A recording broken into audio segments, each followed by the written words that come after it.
नमस्कार दोस्तों, Indian technical training centre में आपका स्वागत है। आज हम लोग बात करने वाले फ्रिज के कंप्रेसर के बारे में। सिंगल डोर है, डबल डोर है, चाहे डिफ्रीजर है, वाटर कूलर है, ये चारों कंप्रेसर के बारे में। कंप्रेसर सही है या ख़राब है, एक बार में कैसे कंफर्म करेंगे। तो सामने आपको दिख रहा हो कंप्रेसर आपको इस तरह से दिखाई देता है, जिसको बोलते हैं हार्मेटिक कंप्रेसर बोलते हैं। और इस कंप्रेसर के जो तीनों टर्मिनल यानी कि 3 पाइप रहता है। पहले नंबर पर एक सेक्शन, एक चार्जिंग होगा और एक डिस्चार्ज हो जाएगा। एक चार्जिंग हो गया, एक सेक्शन हो जाएगा, एक मेरा डिस्चार्ज हो जाएगा। 3 पाइप रहता है, जिससे एक से गैस बाहर निकलेगा, एक से गैस खींचेगा और एक से गैस चार्जिंग करते हैं, ये चीज़। बाकी कंप्रेसर के ऊपर जो 3 टर्मिनल होता है, वो तीनों टर्मिनल बॉक्स के अंदर ये कवर किया हुआ है, जो पता नहीं चल रहा है। उसका दूसरा फिगर में देखें तो वही जो बॉक्स के अंदर जो तीनों टर्मिनल है, यू यानी कि ये कॉमन रनिंग स्टार्टिंग, तो कॉमन रनिंग स्टार्टिंग यहाँ पर दिख रहा होगा। एक फिगर यहाँ पे है, एक फिगर यहाँ पे और एक फिगर यहाँ पे है। जो तीनों पिन यहाँ पे दिख रहा है, एक यहाँ पे, चलिए रुकिए, हाँ ये चीज़ दिख रहा है, एक यहाँ पे, दूसरा यहाँ पर, तीसरा यहाँ पे, ये 3 टर्मिनल दिख रहा है। जिस पे हम लोग क्या करते हैं, जितना भी फ्रिज है उसमें कैपेसिटर से डायरेक्ट चालू करिए चाहे नहीं करिए, उसमें रिले और OLP कंपलसरी हमेशा लगेगा ही लगेगा। तो यहाँ पर दिखा रिले दिख रहा है और सामने में OLP दिख रहा है। ये रिले जो है इसके अंदर में 2 पिन रहता है, इसके अंदर में जो दोनों पिन जा करके, ये जो दोनों पिन दिख रहा है नीचे में, एक रहता है रनिंग और एक रहता है स्टार्टिंग। डायरेक्ट जा क्या होगा उस पर लग जाएगा। उसके बाद जो ऊपर जो कॉमन दिख रहा है, ये जो दिख रहा है सामने, OLP इसको बोलते हैं। ये सिंगल पिन जो है डायरेक्ट जा करके इसमें जा करके लग जाएगा, इसको बोलते हैं कॉमन बोलते हैं।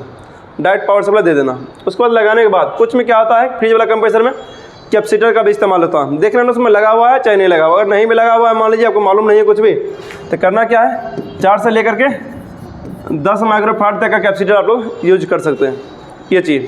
अब उसके बाद एक चालू करना, चालू करेगा नहीं क्या चीज़ कि कैपेसिटर जब लगाए, ये जैसे 2 सिरा इस पर और इस पर कैपेसिटर लगा देंगे, एक सिरा पावर सप्लाई दे देंगे, ये दोनों सिरा क्या होगा डायरेक्टली अंदर लग जाएगा। ताकि अंदर में जो 2 पॉइंट बना हुआ, आप लोग फ्रिज काम करते हैं तो पहले से मालूम होगा, यानी कि रिले और OLP हम लोग क्या इस पर लगा देंगे, साथ में कैपेसिटर को ऐड कर देंगे। उसके बाद क्या करना होता है, चालू करना होता है। जब चालू करेंगे तो वहाँ पर निर्भर करेगा कि कितना एम्पेयर लेके चल रहा। अगर एक चालू करते ही हाई एम्पेयर ले रहा तो हो सकता है कि रिले भी ख़राब हो सकता है कि OLP भी ख़राब हो।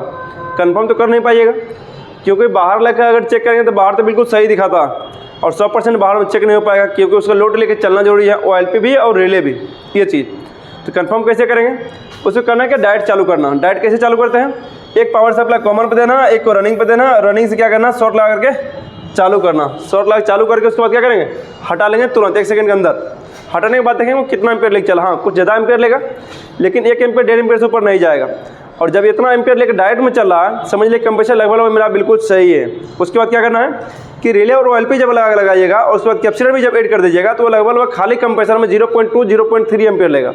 और जब उसमें गैस चार्ज किया हुआ है तो लगभग वो वही आपको 0.5 0.6 मैक्सिमम जो होता है वो होता है 1 एम्पेयर या 1.2 ampere, single door double door दोनों के लिए। अगर इतना लेके चला तो कंप्रेसर सही है, अगर इतना करने के बाद भी अगर हाई एम्पेयर लेके चला तो कंप्रेसर मेरा ख़राब है। ये ध्यान देना। थोड़ा सा ये भी ध्यान देना है कि जो उसमें गैस चार्ज किया हुआ रहता है, उस कंडीशन में बहुत बार पहले से अगर ओवर गैस चार्ज किया हुआ है और कंप्रेसर थोड़ा सा गर्म है, उस कंडीशन में चालू करते हैं हाई एम्पेयर रहता है, जबकि कंप्रेसर मेरा बिल्कुल सही है।